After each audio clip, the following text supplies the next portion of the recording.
As we move into our first panel, I want to just give you a backdrop about the middle class and our ongoing discussion today. Typically, middle class is defined as an individual earning two-thirds to 200% of the U.S. median income. That figure is often adjusted based upon family size and often based upon the local economy. Also, as we begin our first panel, in 2011, Georgetown Center for Education and Work published a report called Help Wanted. And this report gives projections about jobs across the country up to 2018. And what this report tells us is that nationwide, 63% of jobs will require some kind of post-secondary credential education. For Florida, the figure is around 59 to 60%. And so our first panel is going to really look at the connection, the transition for education from secondary to post-secondary to employment. I will ask the moderator, Dr. Mildred Coyne, if she would join me here and the rest of the panelists. And I'll give you a little bio about Dr. Coyne.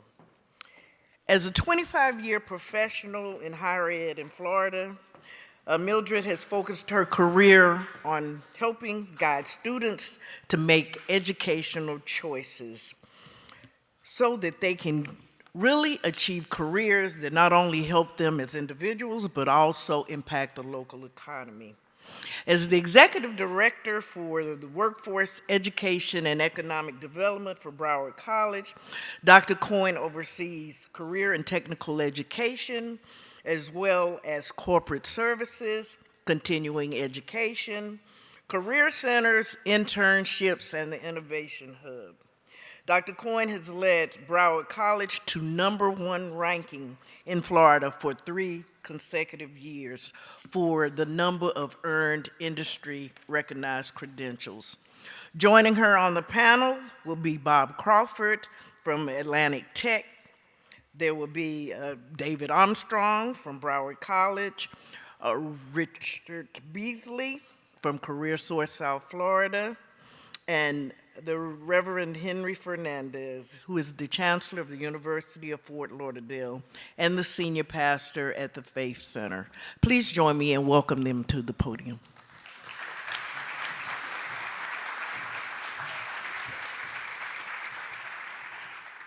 Please join me, gentlemen. Well, thank you all. It's really exciting to be here. There's so many important things have been shared already this morning about education and employment. But right from our headlines about talent supply, workforce skills gap, and middle skilled jobs, I wanted to share with you some headlines. So Wall Street Journal, where are the middle skilled workers?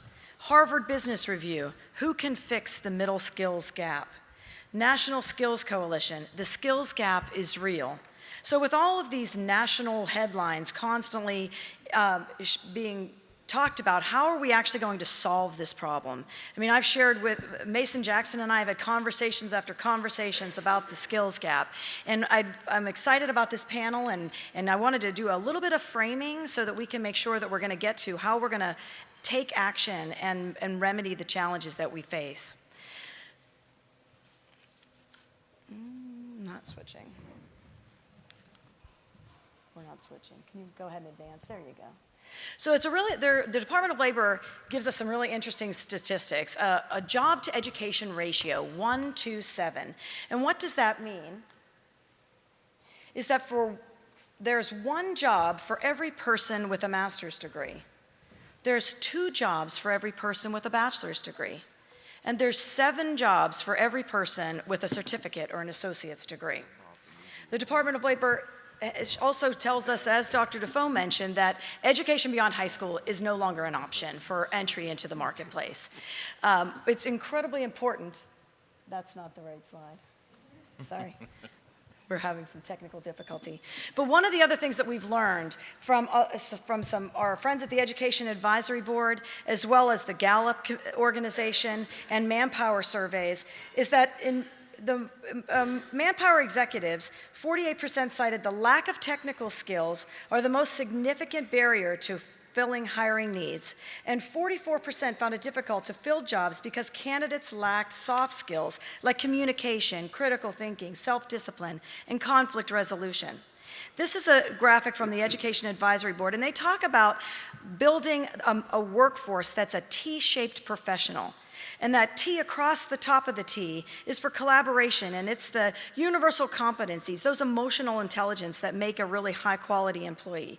Coupled with the stem of that T, that's the technical skills and subject matter expertise, that unmatched knowledge of a person in a high-demand skilled area. So as we go on to the panel, these are the soft skills that we've talked about from the manpower study, and these are come up over and over again in every industry forum that we have and every needs assessment that we have with our employer group. We learn about soft skills. So we have this highly esteemed leaders with more than 100 years of a collective experience serving and supporting the education and employment ecosystem. And I'd like to give them each a moment to introduce themselves and share with us their passion. I mean, I'm going to start with you, President Armstrong, because you're my boss, but also because your passion for access to high-quality education and what it means to our middle class is something that I have found so inspiring. So, President Armstrong, if you'd start us off with introductions. Thank you, Mildred, and thank you all for letting us join you here today. What a great crowd. OIC, congratulations. We're thrilled to be partners with you in this, along with our business partners, our other education partners, and workforce partners to discuss this. I have a passion for this topic because I'm a first generation in my family person to get the opportunity to go to college. How many of you are in that situation? Probably quite a few of you, right?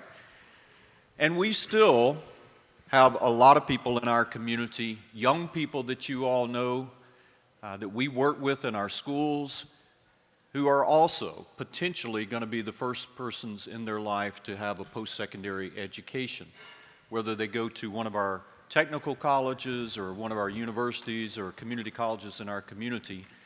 And I have a real belief that for the future and the present as well, that a higher education is a civil rights issue for our community. If we don't help our young people find a way to get further education, they're going to be doomed to low-wage jobs that they're probably not going to enjoy.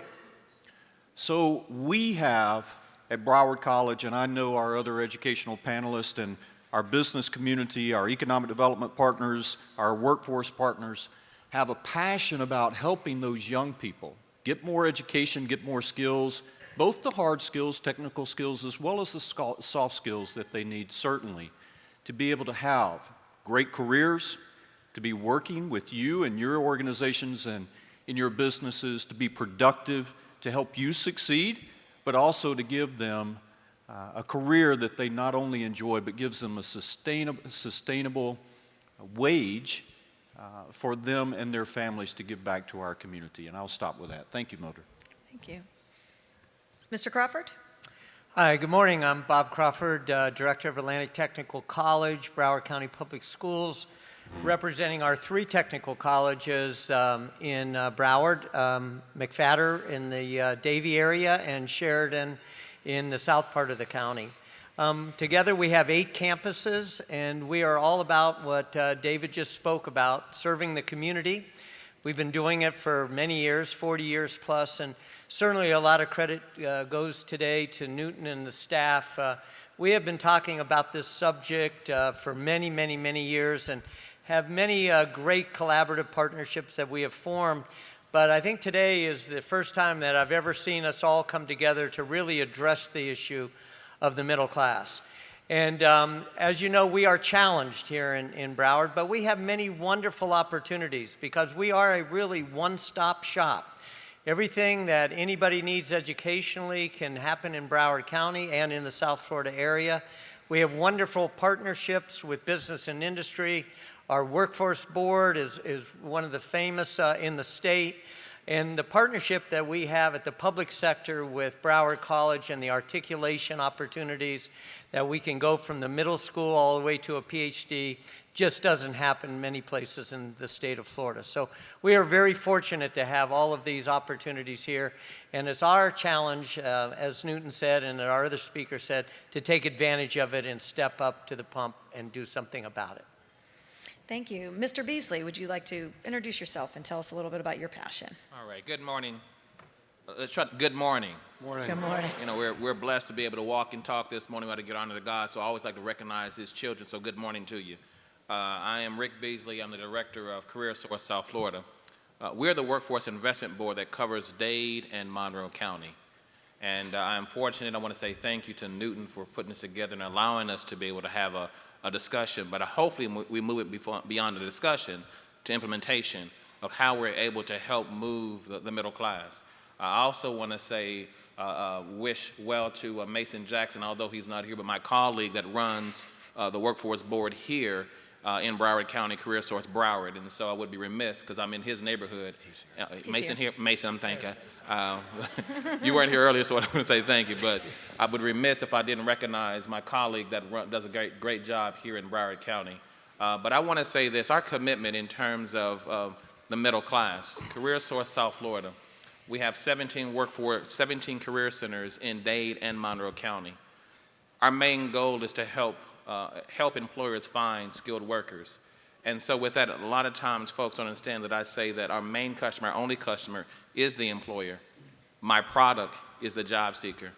My role is to help reskill, retool, and enhance the marketability, the profitability of that individual so that they can have a sustainable, livable wage to help their family. I come from a background from middle class. I'm the third generation on my mother's side, the second generation on my father's side to attend college. And so with that, it allows us to move to another level. I am fortunate, but there are some other children who don't have that opportunity. Our role together is to how we enhance, provide accelerated training so they get that opportunity, to take ex-offenders to give them that second chance so they can have an opportunity for their family, to take that dislocated worker who has lost their job to be reskilled, retooled, to get a better job so that they don't lose their car, their homes. These things, folks, our role is as a workforce board to help move them to sustainability. So when when Newton came to me to talk to me about this summit, I love the idea and the vision about how we move the middle class, but how we bring others to the table. Because it's not just about training. Right. I can train widget makers all day long. But folks, if I don't have a widget manufacturer in place, I've wasted resources. So it does include the business community. It does include our economic developers. It does include our private sector, our public officials to have the discussion. But most importantly, it includes everybody in this audience. In every role that you play, whatever you do, it includes all of us to implement a vision, but also to execute that vision. And so I'll close with that. Thank you. Dr. Fernandez? Good morning. It is certainly a privilege to be a part of this team this morning, and the fact that we're partnering to stabilize and expand the bridge, if you will, that connects education and employment. It shows that we have one common goal to create success and continued growth. The one word that I hear this morning that's very important, I think we can expand on it, is partnership. In this room, you have people and companies and organizations from various levels, and I think you've heard the statement before, it takes a village to raise a child. And I think in order for us to get people I should say, to the employment sector and to build, elevate, and to sustain the middle class, it's going to take partnership with all of us in educating our people. So I really look forward for the dialogue this morning with all of you and how we can accomplish this goal. You know, as a leader from the faith community, we started some 21 years ago the University of Fort Lauderdale for this very reason, because we felt that there's a group of people who may not be qualified for the traditional learning institutions, and some have written them off. and I believe that it is our moral obligation as a people to ensure that every generation receive the opportunity to be educated so that they can be employed. So thank you so much, OIC, for this opportunity. And again, I look forward for a very productive discussion. Thank you. Great. Now, I'd like to start with some questions, and please know that this is conversational. And so I'll start the question with President Armstrong, and then, gentlemen, as you have some comments, please join in. So, President Armstrong, how can high schools and colleges provide soft skills and technical skills needed for the workplace and addressing that skills gap? This is such an interesting question that has only started coming up more and more in recent years. When I was growing up, and probably when most of you were growing up, we learned soft skills in our homes. And we also went to work pretty early.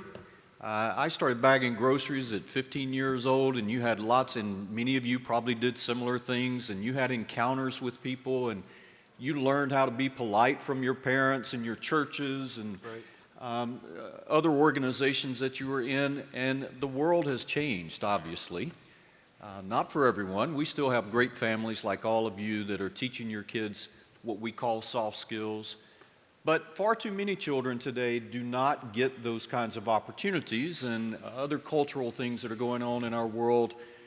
So we have students in our public schools, our private schools, our charter schools, and even at our universities and colleges who haven't learned some of those things. So one of the things that we're really focused on working with our great partners in the business community, our organizations like the Greater Fort Lauderdale Alliance, who's here, our workforce boards with Mason and his team, just as Rick does in Dade County, with the Broward Workshop. James Donnelly's here. He'll be on the next panel, Corrine, and groups like that, organizations that we work with now very closely, and individual businesses as well, to provide internship opportunities for students, going outside of the classroom, and the technical skills that and the educational academic skills that they are learning in the classroom, typically in our programs.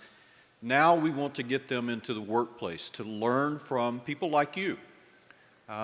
Sometimes it takes a little bit of tough love from you to help them understand the importance, especially with today's, some of today's generation, not all, who need to learn how to show up on time and start on time, to wear appropriate clothing, use appropriate language, not to be staring at these things all the time, but to have actual eyeball-to-eyeball interaction with each other.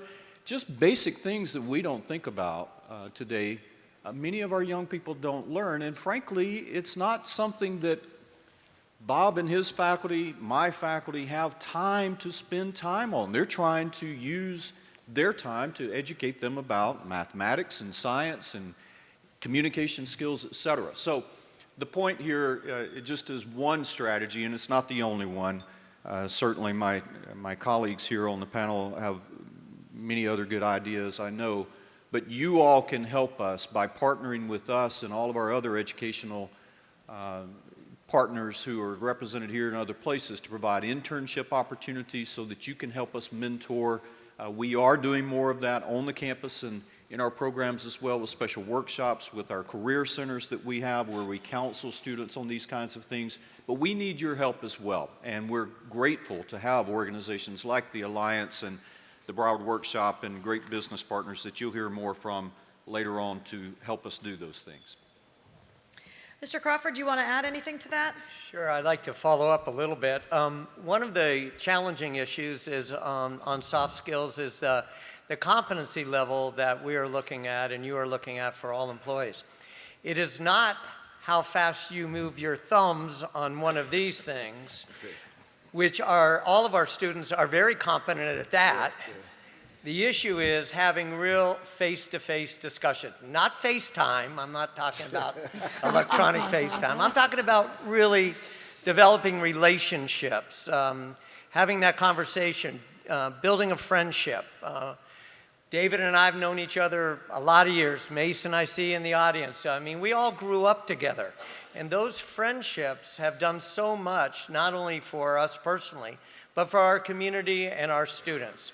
We carry over those kinds of wonderful good feelings and what can we do to help each other throughout. Newton, the same issue. I can't tell you how many projects we've entered into with OIC over the years and hopefully have made a change. One thing unique in Broward County, we started 3 technical high schools, some of the finest educational opportunities for students. They do not get to choose their electives. All of their electives are career and technical based. That means they get 8 courses over a 4-year period of time that they get to choose in the varying high wage, high skill, high demand occupations. And we are very, very fortunate with Mr. Runcie and our school board that they supported that. And we are now, almost all 3 of us are in the top 5% of all of the public high schools in the state of Florida.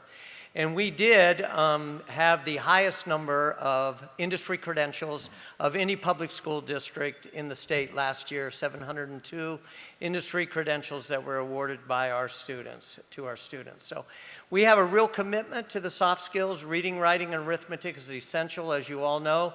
We have lots of classes in basic skills to help our students, even if they're out on the job and they need change to come back. We are there to try to give them that upscaling that they need in order to move them to the next level in the career ladder. Thank you. Dr. Fernandez, do you have anything that you would like to add about the soft skills and technical skills needed for the workplace and how we can work with our high schools and colleges for that? You know, I think one of the things that we should do, and I've spoken to the school board director on this, we cannot overlook the faith community. I think we play a vital role in helping this generation, the young generation, how to understand the importance of these soft skills, and that, as you correctly mentioned, that with all the technologies that are here, which are great, but it can be a distraction, and we need to get back to some fundamental teachings. And people believe in the churches. They believe in the spiritual leaders.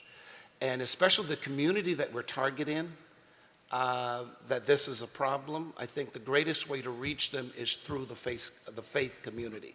So I again go back to using the faith community as a part of the dialogue to, directing this issue and kind of helping out in this area. Yeah. Excellent. That's a very valid point. Mr. Beasley, what would you suggest would be some innovations that we can take place within our organizations to address the skills gap? And maybe give us a little background about your perception or the reality of the skills gap. You know, we had a conversation prior to the summit beginning, and I shared that we were invited by Career Source Florida to attend a meeting in Orlando with a number of IT companies across the state, a couple colleagues from out of Tampa and a colleague from out of northern Florida. And so we're sitting and having a conversation about whether the companies needed someone who had a certification or they had a degree. Well, we kind of left the meeting kind of baffled because some of the companies said we want a degree and some said they needed a certification. And my pitch to the employers, the private sector in the room, is making that connection with our education partners to understand exactly what you need. And sometimes what I think most of all is about communication. You know, we talk different languages and verbiage becomes very important in terms of what we truly need. So that's one suggestion I would strongly make.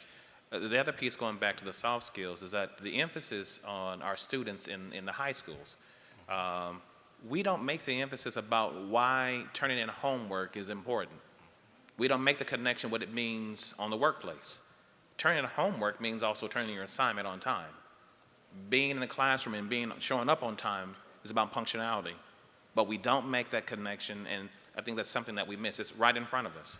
We have a number of mentoring programs, but if we made the emphasis about why I show up, why we're civil to each other, unlike our presidential politics nowadays, but why we are civil to each other.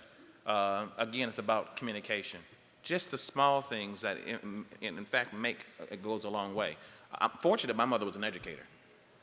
So we were blessed in that regards of why you need to turn that homework in, why you need to show up on time, why you dress a certain way. And so coming, and my children, my older children know that we don't wear your pants down in front of me because I'll say something to you. And I say that to other children because I think it's important how we approach each other. And so, you know, there's a number of programs out here that we have, I would say Big Brothers, Big Sisters, a number of mentoring programs we have. There's a number of programs that United Way and others also have as well.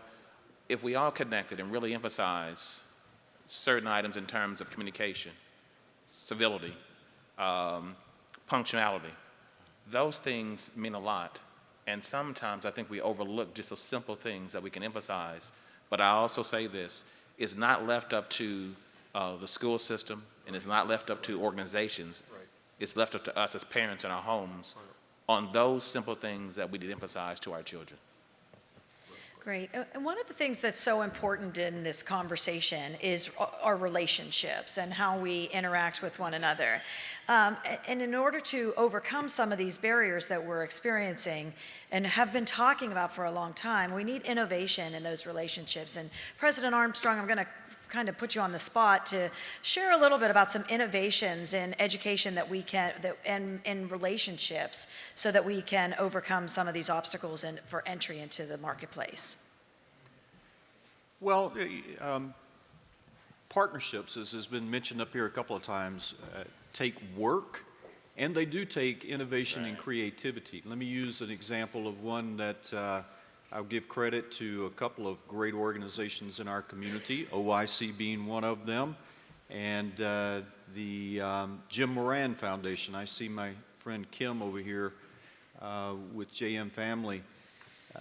And the Jim Moran Foundation has supported and continues to support a grant through OIC that provides an opportunity for students who are being trained on some really good technical skills like Microsoft Office, productivity tools, and students who go through that training with OIC now because of the grant supporting this partnership that we have, Broward College has with OIC.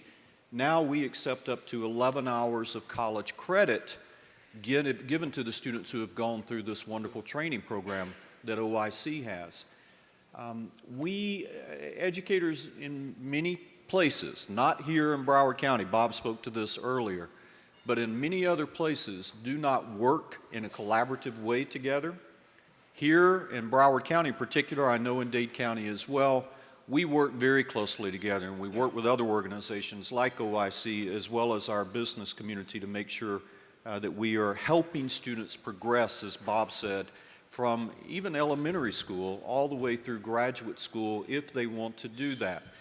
Bob and I use a great example. There are many of them, but Bob and his colleagues and Mildred have worked closely together to create career ladders, if you will, in the education sector. So an easy one to understand is my good friend Penny, who's here somewhere, and healthcare professionals. Many of you are related to healthcare areas. You know that there are just unending needs in the nursing profession. We have one of the largest nursing schools in the nation at Broward College, and students pass the national board examination, the most recent administration of it on the first time at 95% passing rates, and they immediately go into tremendous jobs at Memorial Healthcare and Broward General and all the other wonderful hospitals that we have in South Florida. But we also have licensed practical nurses that Bob and his colleagues at the technical colleges offer basically a one-year certification program, and they can go to work in a great career. But if they want to continue to get a registered nursing degree, then they can transfer what they've already learned at Atlantic and other technical colleges to Broward College and continue to move up that career path. And then they can go on for their bachelor's degree with us or other universities and continue to develop their skills, move into higher level positions, earn more money, and also provide more back to those organizations, the hospitals that need those kind of skills. So, you know, innovation can come in a lot of different ways. It can come up with new products, and we do those kinds of things. But the core innovation of just reaching out and working with other organizations, businesses, industry, and other education entities is something that we need to focus more and more of. I see Senator Nan Ritchie, she's working now, fortunately, thank you, Senator, with a wonderful organization. Sandra's working with you that brings together a collaboration of many organizations that we're talking about here today to look at how we can collectively, holistically wrap government services, nonprofit services, educational resources around the community that has needs. And so doing more of those kinds of things, I think, may not sound like the sexiest form of innovation perhaps, but it is one of the core competencies that I think we have in this community and we can build on even more. Dr. Armstrong, I love the comment, but I think folks understand when you talk about the partnerships, it is how education has changed this dynamics of providing training, accelerating. You're taking a look, and I remember Newton mentioning about that partnership, the articulation agreement with you, that allows their program to have 11 hours of college credit. And again, I think education needs it's changing the way, because again, we're not looking at 16 weeks of a semester, but now shortening that program. I would share with you that through the White House, they've come up with the Tech Hire Initiative. And the White House Tech Hire Initiative, I would share with you, in Dade County, our board initiated that process for our mayor, Mayor Fernandez, to launch and have Miami-Dade County designated as a tech hire community. But the tech hire is about accelerating IT training in a way that provides a certification. So I think, when we talk about the strategies, and it's not sexy, it doesn't get the national, hit on how important that it is, but shortening the training so that individuals that they are coming from, from prison, or coming from their first job, or from that mom who is trying to make a transition, or for that father who has decided, this job is not working, that we are now looking at, I can go to school in a short period of time, get the certification, and be employed to help raise my wages so I can take care of my family. That's important. So I want to say thank you. I forgot that you all were doing that, but I will tell you, Miami-Dade College is doing some of the same things with us in terms of that piece. So I just want the audience to know that these strategies probably will not make the news. They won't be in the Sun Sentinel. They sure won't be in the Miami Herald. But they're things that are impacting your lives on a day-to-day basis. So if there are any other suggestions you may have, please reach out to us so that we can work with Dr. Armstrong and Dr. Padron and others to try to change how we provide education in a different format that meets the needs of the employers. So I do think it's a really important point, though, that the innovation doesn't necessarily have to be in technology, but it's in how we twist and change and evolve our relationships. So, Dr. Fernandez, I'd like to ask you then, how can you talked about the intersection of education and employers and the faith community. So help us really put that to a real picture. How can we, as educators and employers, partner with the faith community to help young people or any citizen understand how to lift themselves up into the middle class or retain in the middle class? Great question. I start with OIC. Great organization. I applaud you for what you're doing. And I think there's a lot of organizations out there that I believe have the tools to help address the issues that we're discussing here today. But perhaps the problem is we have very few entities like OIC that can bring all of these groups together. And that's probably the missing element. There's so many organizations out there. And I think what I would hope that would come out of this meeting today is not just a summit, a one-day summit, but an ongoing partnership. I've met some people here. There's a member of my church. I had no idea she was working with this particular organization. Immediately, bells went off in my head. How can I involve her organization in what we're even trying to do at our ministry? I'll say this. I think it's imperative that all of you here today from your various organizations that somehow during the break session, pass business cards together, let's have a dialogue, because of course you probably can't ask questions now, but That's real partnership, is let's find out what you're doing, and we'll then see how important your organizations are to, say, the faith community. I think somehow you've got to make yourself known to the parents in the community that are dealing with young people who are finding it hard to keep up with the educational system that is put in place. Many of them are failing. They're not ready for college. They're dropouts. What are your organization doing? What kind of events and tools you can provide to help educate parents? Because I'm going to tell you, I listen to many parents. They're frustrated. They're trying to keep a roof over their head. They're trying just to survive. And then to deal with their children, that's a whole nother thing. How can you help the parents to understand what they can do to help, if you will, their kids to stay in school? Because I think, again, education is the bridge that leads to living in the middle class. What about the private sector? It's so important that the private sector, there are many companies out there who have millions of dollars who will pour into your organizations to get you to help educate the next generation so that they, the private sector, will be benefited from that. Of course, the faith community, I'm learning more. I just told someone this morning that as a pastor of the so-called, they say, one of the mega churches in the county, I find that I'm known internationally, but I'm not even known in my county. And the only way that I can provide real change to my parishioners and my community is I got to get out. I got to get from the pulpit and be in meetings like this, because it's everyday people that you deal with that comes to my church. And finally, I will say this, that I think also, government has a lot of programs that are provided and so forth, but most importantly, the educational sector, I think it's so important that, again, you guys, all of us, find ways to get into the community and have this collaboration, if you will.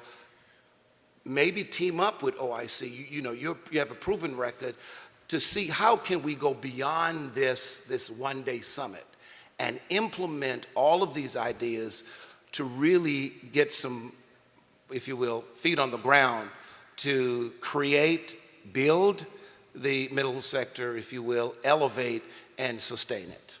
Great, thank you. At this time, I'd like to open up to the floor for questions or ideas or that you'd like to ask of these esteemed leaders. I think it's a great opportunity. Yes, sir. I think there's a microphone coming your way. So you open it up for the math question. Gentlemen, as we get to the microphone, I'd like you to be thinking about the one word that you'd like to use in your closing comment. One word that would sum up for you. Yes, sir. Good morning. I'm Albert Jones, Vice Mayor of City of Dania Beach. Didn't realize that thing had that much volume to it. But anyway, just wanted, and this really, and thank you for this panel and thank you for this opportunity to be here this morning and at least to listen at this dichotomy of thought as far as to where do we go from here, and certainly with OIC. So just glad to be here, and certainly I saw all the power brokers that were up there earlier, and certainly those that make decisions in our community. I'm going to date myself a little bit, President Armstrong. I knew many of your predecessors at the college when it was Broward Community College, and I was an adjunct professor at that college and also an educator for over 40 years, Broward County Schools. I'd just like to ask this question, and all of you can sort of chime in. One of the things that was brought out during my time and my tenure as a educator was that preparation, and there was a challenge between those kids that were graduating and moving on to the next level. And it was stated at that time that those kids were not prepared. I want to know whether or not, and Dr. Armstrong, whether you would chime in with that, whether you see that bridge has been narrowed, or at least there is a bridge at this present point in time. And then secondly, what are we doing as far as in our communities in order to increase the labor pool. I see many kids leave, and I'm saying even in my family, that have gone to other places with the education that they got here in Florida, and then they only come back here when their hair is like mine, gray, and they can come back to retire. So I'm saying, what are we doing in order to keep that pool of bright labor pool and of a bright and productive people, young people within our community? If you can just chime in a little bit on that, I'd like to hear that. Thank you, Councilman. It's always good to see you. I know Bob can speak to this too. Look, we have so many politicians telling us that the world is coming to an end right now. I'm pretty sick of it. America is great. There's James is Canadian. I'm going to pick on him for a minute. There's a YouTube video right now. Our Canadian friends, God love them, have a message out right now to send videos to Americans to tell us how great we are, because our self-esteem has been put down so much by politicians for all parties. They're all to blame, by the way. I don't mean to be picking on just anybody. But we have so many good things that are happening in this community and in this country and in this state. Don't let anybody tell you otherwise. Now, we got our problems, yes, and we're working on that together. But to this specific point as an example, President Obama just announced yesterday that our high school graduation rate is at an all-time high in the history of this country. That's one example. You heard any of our presidential candidates talk about that? Or any other candidates? No, you have not. You know, there are many good initiatives that are underway. Bob Runcie, we have one of the finest, maybe the finest, superintendent of education in Broward County right here.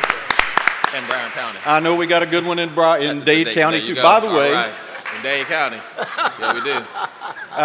let me tell you one of the reasons that Superintendent Carvalho is wonderful. He's a graduate of Broward College.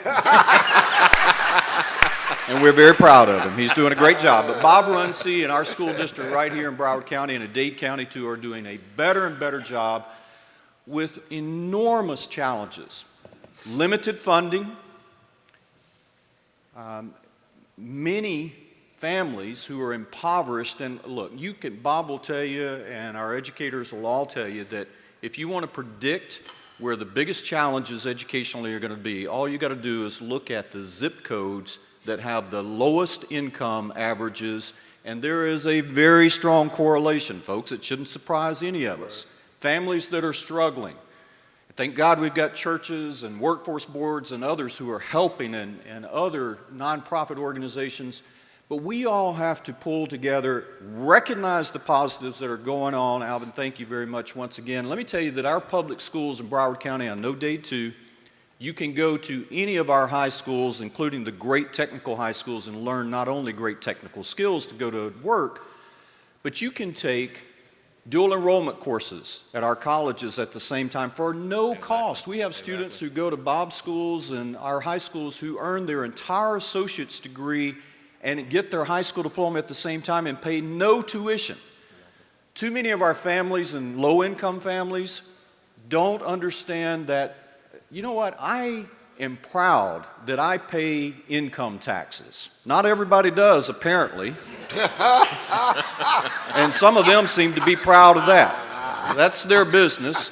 But I proudly, just like Warren Buffett bragged that he's paid for 70 years income taxes, I have also, since I was 15 years old, paid income taxes because it supports things like public education.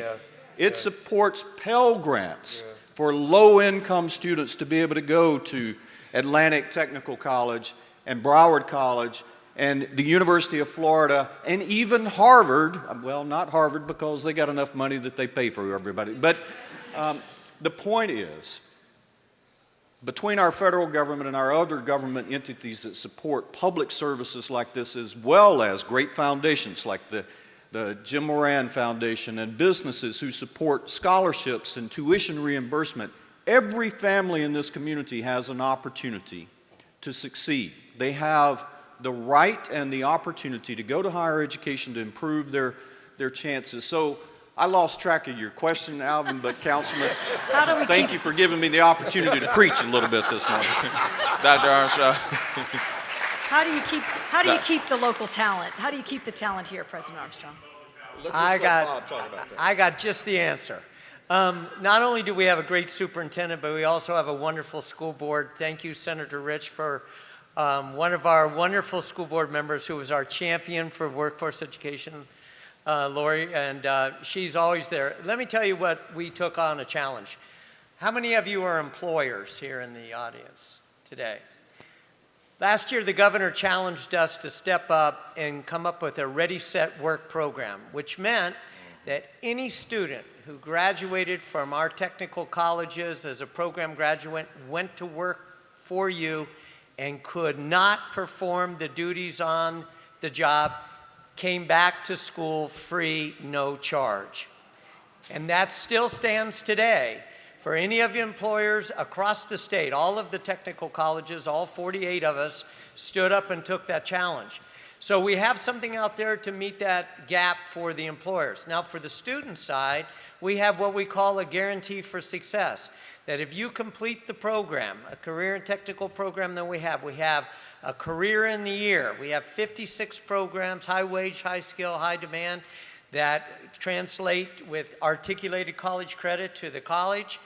If you can't pass the industry credential that's associated with those programs, you come back to our school free, no charge. And the good thing about it is if you do pass the industry credential as a student, we reimburse you for the cost of that industry credential. And industry credentials, as many of you know, are the ticket now to get to that higher wage, higher skill, high demand job and get that upward mobility. So that's what we're trying to do to keep our graduates here.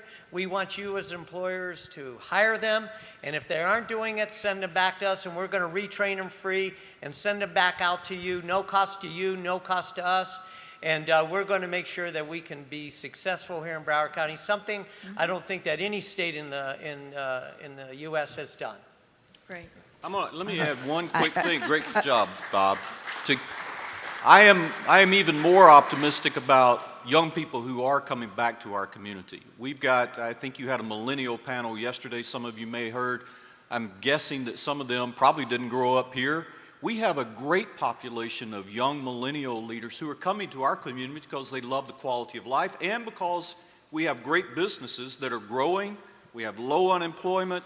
They're coming for great jobs. So yes, many of them moved to New York. After a couple of years, they're going to come back home. Many of them go to San Francisco and get great technology jobs. But increasingly we have great companies here in this community and a great quality of life, and that's what the young people want. They also want good government services. Now I'm going to put a plug in in Broward County, we have a penny sales tax coming up. We need better roads, folks. We need better infrastructure. We need better public facilities to support our communities.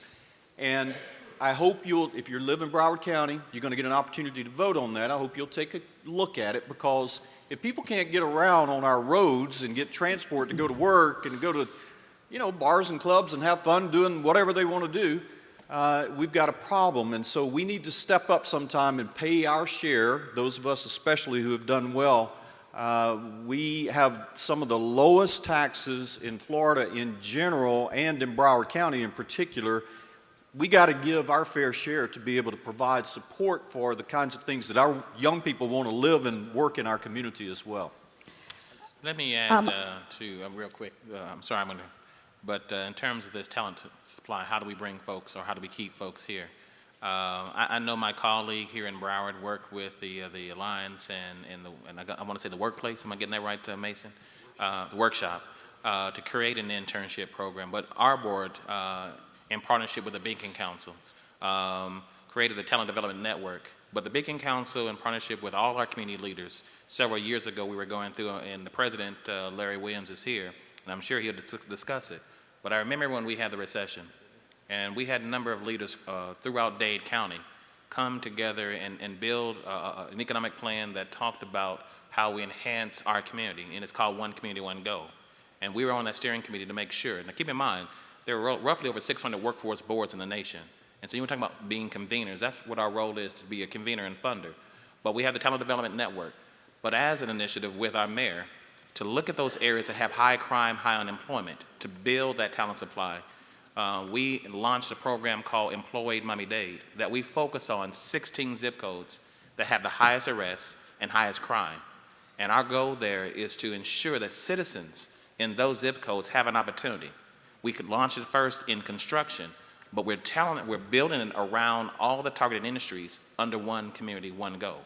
And so our role there as a workforce board is to be an investor, to invest in our community to help build the talent supply. We also launched this past summer. And again, that's one of the things that we are missing. But I know my colleague here, Mason, launched a summer employment program as well as we did. Our goal there is to build that gap, to bridge that gap between those young folks to understand how to get work-based learning skills so they can become marketable. And so if you have not, reach out to Mason Jackson here, reach out to Career Source South Florida in Dade and Monroe County. But our role there is to invest in our community, to work with our economic development arm, Beacon Council. I think it's called the Alliance here. Make sure I'm getting that right. The Alliance? Okay. But I would tell you, now I have the best superintendent in the nation. He was honored as the best superintendent in the nation. Okay, I got to put that on the record. Okay, I also got to put on the record that I have the best president. I love you, Dr. Armstrong. I got the best community college president in the nation, the largest community college in the country. Just want to put that on the record. I do have to go back to the other side in Broward County, in Dade County. Okay, so I want to put that, but it is having partners like our community colleges, our colleges, our four-year institutions, our public school system, our economic development arm, our business leaders working together to bridge that gap, to come up with strategies. Again, the Talent Development Network would not have come to fruition if it wasn't for our business leaders saying, hey, we got to keep talent in our communities. We have to keep talent in our communities. And so we're launching those type of programs. So I'll close with this. If you want, for those employers who are hiring, if you want to be incentivized, work with Mason here in Broward, work with me in Dade and Monroe County. We have dollars to be able to incentivize employers through OJT or paid work experience to be able to cut your costs, to bring those folks on. We have programs like the Work Opportunity Tax Credit to help incentivize and provide tax credits. And so, again, workforce boards are there to provide those assistance to working with our partner agencies to ensure that we build human capital for our respective communities. So with that, I'll close. Well, thank you all very much. I did ask you to say one word that would sum up your feeling about education and employment ecosystem in South Florida. Bob? Partnerships. President Armstrong? America is already awesome. Dr. Fernandez? Partnership. Rick? Economic development. Excellent. And I do have to plug that Broward College was just nominated as one of the top 10 community colleges in the country by the Aspen Award, one of 1,600. Thank you all very much. Have a great day. Thank you.